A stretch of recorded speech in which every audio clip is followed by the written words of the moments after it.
बहुत समय पहले की बात है, जब बलि प्रथा का प्रचलन जोरों पर था। लोग देवी देवताओं को खुश करने के लिए बकरे की बलि चढ़ाया करते थे। उसी समय कुछ लोग बकरों का कान भी काट कर उन्हें छोड़ दिया करते थे। जिस बकरे के कान को काट कर छोड़ा जाता था वो देवी शक्ति से संपन्न मां काली का बकरा होता था, जिसे कोई भी डर की वजह से छूता नहीं था। और बकरा चाहे जहां कहीं भी हो, लोग उसे मारते नहीं थे, लेकिन कुछ बकरों की लोग बलि चढ़ा देते थे और उसके मांस को प्रसाद के रूप में खाते थे। बहुत से लोगों ने मिलकर एक बकरे की बलि चढ़ाई। अभी बकरे की आयु पूरी नहीं हुई थी। आयु से पहले मरने के चलते बकरा भूत बन गया और एक बड़े से बकरे में उसकी आत्मा प्रवेश कर गई। अब वो एक भूतिया बकरा बन गया।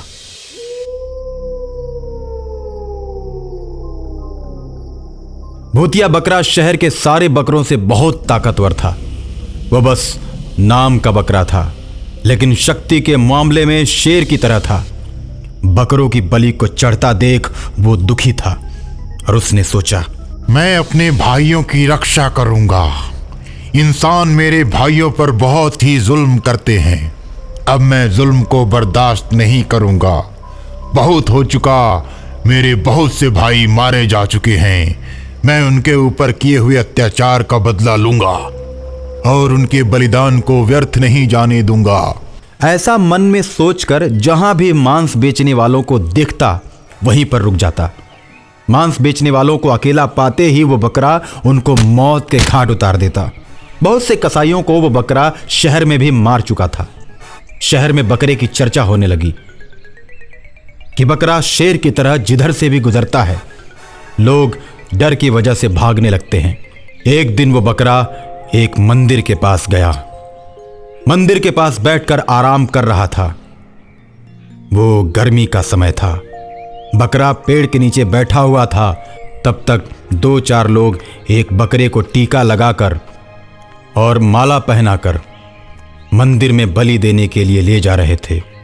जब खूनी बकरे ने यह सब देखा तो क्रोध की वजह से उसकी आंखें लाल हो गईं और बलि देने वाले इंसानों को मारकर मौत के घाट उतार दिया। मेरे भाई, तुम भाग जाओ या फिर मेरे पीछे पीछे चलो। जब तक तुम मेरे साथ रहोगे तब तक कोई भी इंसान तुम्हें छू नहीं सकता। और इतना सुनकर बलि का बकरा खूनी बकरे के साथ हो जाता है। इस तरह बहुत से बलि के बकरों को वो खूनी बकरा बचाता है और बहुत से बलि देने वाले इंसानों को मार देता है। इस तरह उस खूनी बकरे के पीछे बहुत से बकरे चल पड़ते हैं। खूनी बकरे की चर्चा अब पूरे शहर में होने लगती है। लोग तरह तरह की बातें करने लगते हैं। कोई कहता है कि जो भी अब बकरों को मारेगा, खूनी बकरा आकर उन्हें मारेगा। और इसी डर की वजह से लोग बकरों को मारना बंद कर देते हैं। और एक दिन खूनी बकरा उन सभी बकरों को लेकर पहाड़ों की तरफ जाता है।